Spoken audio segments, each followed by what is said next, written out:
Canada ਵਿੱਚ March 2022 ਤੋਂ ਲੈ ਕੇ ਅੱਜ ਤੱਕ 9ਵੀਂ ਵਾਰ ਵਿਆਜ ਦਰਾਂ ਵਿੱਚ ਵਾਧਾ ਕੀਤਾ ਗਿਆ ਹੈ। ਕੈਨੇਡਾ ਵਾਸੀਆਂ ਦੀ ਪਰੇਸ਼ਾਨੀ ਵਿੱਚ ਹੋਰ ਵੀ ਜ਼ਿਆਦਾ ਵਾਧਾ ਹੋ ਗਿਆ ਹੈ ਕਿ ਇੱਕ ਵਾਰ ਮੁੜ ਤੋਂ ਉਹਨਾਂ ਦੇ ਘਰਾਂ ਦੀ ਮੌਰਗੇਜ ਦੀਆਂ ਕਿਸ਼ਤਾਂ ਵਧ ਗਈਆਂ ਨੇ। ਵਿਆਜ ਦਰ 4.75% ਕਰ ਦਿੱਤੀ ਗਈ ਹੈ, ਜਿਸ ਤੋਂ ਬਾਅਦ ਕਈ ਮਾਹਰਾਂ ਦਾ ਦਾਅਵਾ ਹੈ ਕਿ ਇਸ ਵਾਰ ਮੁੜ ਤੋਂ ਵਿਆਜ ਦਰ ਵਧਣ ਦੇ ਨਾਲ ਕੈਨੇਡਾ ਭਰ ਵਿੱਚ ਕਈ ਅਜਿਹੇ ਮਕਾਨ ਮਾਲਕ ਨੇ ਜਿਨ੍ਹਾਂ ਲਈ ਮੌਰਗੇਜ ਦੀ ਕਿਸ਼ਤ ਭਰਨੀ ਸੰਭਵ ਨਹੀਂ ਹੋਵੇਗੀ। ਪਾਰਲੀਮੈਂਟ ਦੇ ਵਿੱਚ ਵੀ ਵਿਆਜ ਦਰ ਵਧਣ ਦੇ ਉੱਤੇ ਅੱਜ ਕਾਫੀ ਬਹਿਸ ਹੋਈ। ਕੈਨੇਡਾ ਵਾਸੀਆਂ ਨੂੰ ਇਸ ਦੇ ਨਾਲ ਆ ਰਹੀਆਂ ਚੁਣੌਤੀਆਂ ਦਾ ਜ਼ਿਕਰ ਕਰਦੇ ਹੋਏ ਕੰਜ਼ਰਵੇਟਿਵ ਲੀਡਰ ਪੀਅਰ ਪੋਲੀਐਵ ਨੇ, ਜਿੱਥੇ ਇੱਕ ਪਾਸੇ ਪ੍ਰਧਾਨ ਮੰਤਰੀ ਜਸਟਿਨ ਟਰੂਡੋ ਨੂੰ ਬਾਰ-ਬਾਰ ਇਹ ਸਵਾਲ ਕੀਤਾ ਕਿ ਆਖਿਰ ਆਉਂਦੇ 3 ਸਾਲ ਵਿੱਚ ਇੱਕ ਆਮ ਪਰਿਵਾਰ ਨੂੰ ਔਸਤਨ ਮੌਰਗੇਜ ਦੀ ਪੇਮੈਂਟ ਵਿੱਚ ਕਿੰਨੇ ਹੋਰ ਵਾਧੇ ਦਾ ਸਾਹਮਣਾ ਕਰਨਾ ਪਵੇਗਾ, ਤਾਂ ਇਸ ਦੇ ਜਵਾਬ ਵਿੱਚ ਪ੍ਰਧਾਨ ਮੰਤਰੀ ਜਸਟਿਨ ਟਰੂਡੋ ਦੇ ਵੱਲੋਂ ਹਰ ਵਾਰ ਦਾਅਵਾ ਕੀਤਾ ਗਿਆ ਕਿ ਬੈਂਕ ਆਫ ਕੈਨੇਡਾ ਮਹਿੰਗਾਈ ਤੇ ਕਾਬੂ ਪਾਉਣ ਦੇ ਲਈ ਅਜਿਹਾ ਕਰ ਰਿਹਾ ਹੈ, ਜਿਸ ਦੇ ਲਈ ਉਹ ਉਸ ਦਾ ਸਮਰਥਨ ਦੇ ਰਹੇ ਨੇ ਜੋ ਕੈਨੇਡਾ ਵਾਸੀਆਂ ਦੇ ਹੱਕ ਵਿੱਚ ਹੈ। ਜਿਸ ਦੇ ਨਾਲ ਹੀ ਪ੍ਰਧਾਨ ਮੰਤਰੀ ਟਰੂਡੋ ਨੇ ਕੰਜ਼ਰਵੇਟਿਵਸ ਦੇ ਉੱਤੇ ਕੈਨੇਡਾ ਵਾਸੀਆਂ ਨੂੰ ਫਾਇਦਾ ਨਾ ਕੀਤੇ ਜਾਣ ਦੇ ਲਈ ਕਈ ਕਟੌਤੀਆਂ ਕਰਨ ਦੇ ਇਲਜ਼ਾਮ ਵੀ ਲਾਏ ਤੇ ਇਹ ਬਹਿਸ ਕੁਝ ਇਸ ਤਰ੍ਹਾਂ ਕਾਫੀ ਲੰਮਾ ਚਿਰ ਪਾਰਲੀਮੈਂਟ ਦੇ ਵਿੱਚ ਚੱਲਦੀ ਰਹੀ। Sucker punch. That's what Canadians received from this Prime Minister. He promised them low interest rates for long. He said debt was without consequence and that the budget would balance itself. None of those things came true, and interest rates are now 19 times higher than they were a year ago.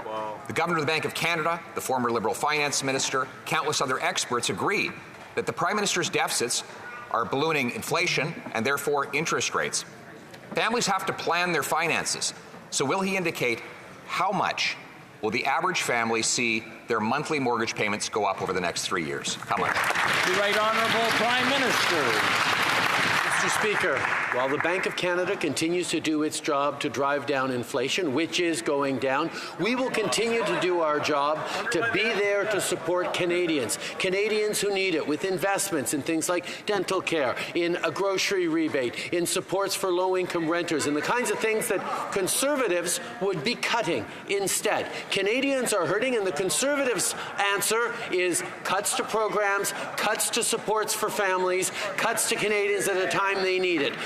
Austerity is not the answer, Mr. Speaker. Responsible fiscal approach is. That's exactly what we're doing by supporting Canadians who need it. Hear, hear. Leader of the Opposition. Actually, austerity is exactly what Canadians are feeling in their household budgets today, while the government budgets overflow with abundance. Mr. Speaker, there's already been a 16% year-over-year increase in the number of Canadians missing their mortgage payments. After 8 years of this Prime Minister, we have the highest household debt in the entire G7. Household debt is now 7% higher than our entire GDP, Mr. Speaker. And now his inflationary deficits are shooting up interest rates. So how much will the average family have to plan to pay more in mortgage payments per month? The Right Honourable Prime Minister.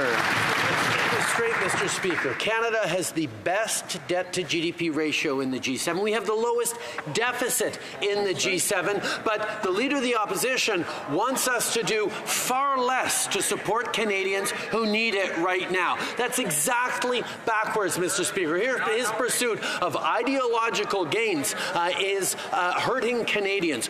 We are going to continue to be there in responsible, targeted ways, keeping our fiscal responsibility at the center of what we do while we support Canadians in targeted, non-inflationary ways. That's what Canadians need right now. Hear, hear.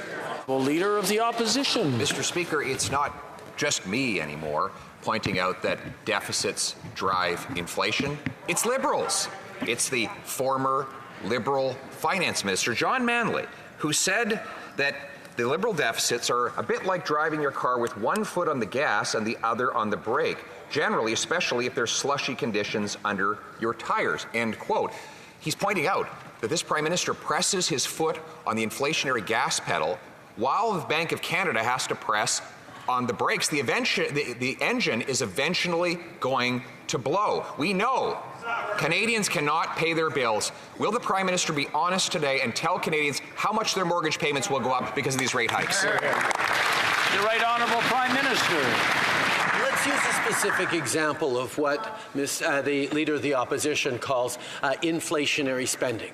We made a decision that kids under 12 in this country shouldn't have to pay for dental care. Their families should be able to send them to the dentists. Well, Mr. Speaker, the Conservative politicians who all have access to dental care through the House of Commons supports for their kids don't think Canadians who can't afford to send their kids to the dentist should be doing that, and they say that's inflationary. Mr. Speaker, that approach around cuts and austerity is not what Canadians need. Hear, hear.